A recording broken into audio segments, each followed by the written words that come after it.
Are you tired of applying the same discount to all your customers?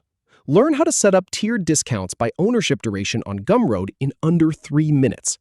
First, I'll show you how to access your dashboard and checkout settings. Then, I'll walk you through enabling tiered discounts, adding tiers, and saving changes. Go to your dashboard.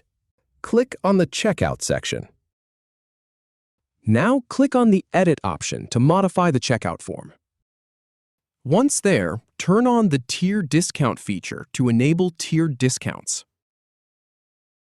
Go ahead and click on Add Tier to create a new discount tier.